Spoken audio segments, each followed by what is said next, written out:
Hi, welcome to the sixth part of transition metal catalyzed homogeneous asymmetric hydrogenation.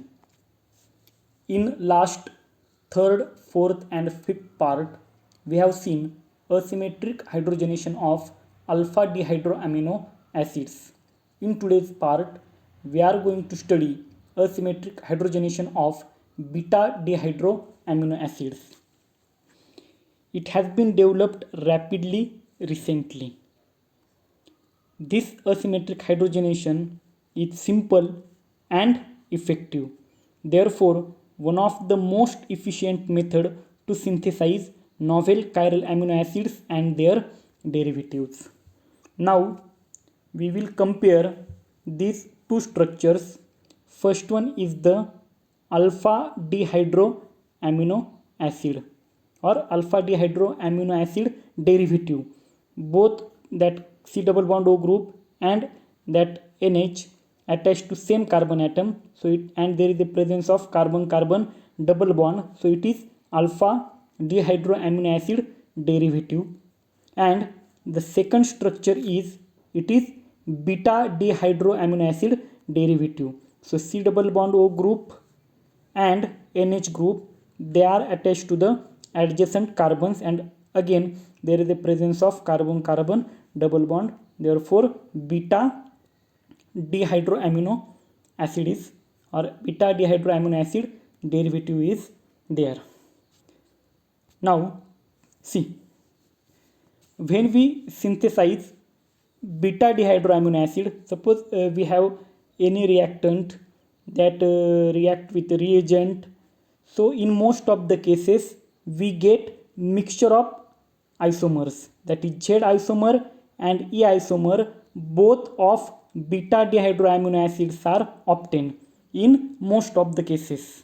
Now, out of these two isomers, Z isomer is less selective, therefore more reactive, and therefore that Z isomer undergo or can undergo asymmetric hydrogenation and gives us chiral beta amino acids. So in case of alpha dihydroamino acid, after asymmetric hydrogenation we get product alpha amino acid. Now in this case our reactant is beta dihydroamino acid, therefore product is chiral beta amino acids. So out of, again I repeat, when any reactant or reagent gives us beta dihydroamino acids, in most of the cases we get mixture of Z isomer and E isomer, but out of these two the Z isomer is less selective, therefore more reactive, and it undergo asymmetric hydrogenation.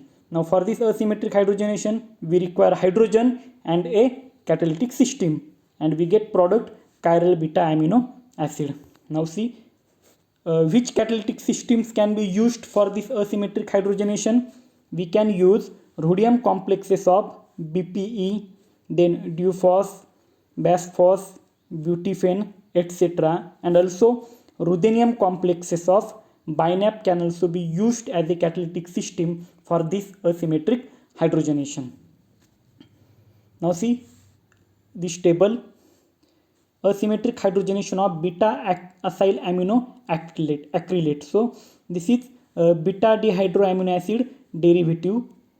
This can undergo hydrogenation in presence of rhodium or ruthenium catalyst, and we get product which is asymmetric or chiral. Product is chiral. Now which catalytic system we can use? So here two catalytic systems are given. We can vary this R1 group, then R2 group also can be varied. Which product is obtained is also given here, EZ. Then reaction conditions are also given, and percentage enantiomeric excess is around 98%, 82%, 99%. So all these are given in this table. Now we will see two examples. First example is this. In this substrate there is a presence of carbon-carbon double bond. The nitrogen and that carbonyl group, they are attached to adjacent carbons. Okay, so it is a beta dihydro amino acid derivative. In presence of ruhedium RR methyl diphos catalyst, so ruhedium is a transition metal, then that methyl diphos is a chiral phosphine ligand, so they together makes a catalyst. It undergo hydrogenation. Okay, it undergo hydrogenation, and that hydrogen is added across this carbon carbon double bond, so that CH2COOR group goes below the plane and hydrogen comes above the plane. In this example, greater than 99% enantiomeric excess is obtained and 37% conversion, so it is a yield. 37% conversion means the yield is 37%, but enantiomeric excess is greater than 99%. So this is important example. Second example is, see this substrate, again it is beta dihydroamino acid derivative, because the carbonyl group and nitrogen, they are attached to the adjacent carbon atoms and there is a presence of carbon carbon double bond. Catalytic system is ruhedium RR methyl diphos. Again ruhedium is transition metal, that methyl diphos is chiral phosphine ligand and they together makes a chiral catalyst. Pressure is 5 atmosphere, 25 degrees Celsius is temperature, and this molecule again undergo hydrogenation, and that hydrogen get added across this carbon carbon double bond, and as like example 1 we get the product in which that CH2COOT group is below the plane and hydrogen is above the plane. Enantiomeric excess is 95.5% and the conversion is 100%. Okay, so such a type of examples can be used in a university examination.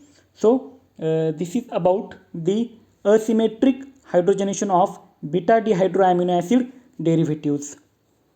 Thank you.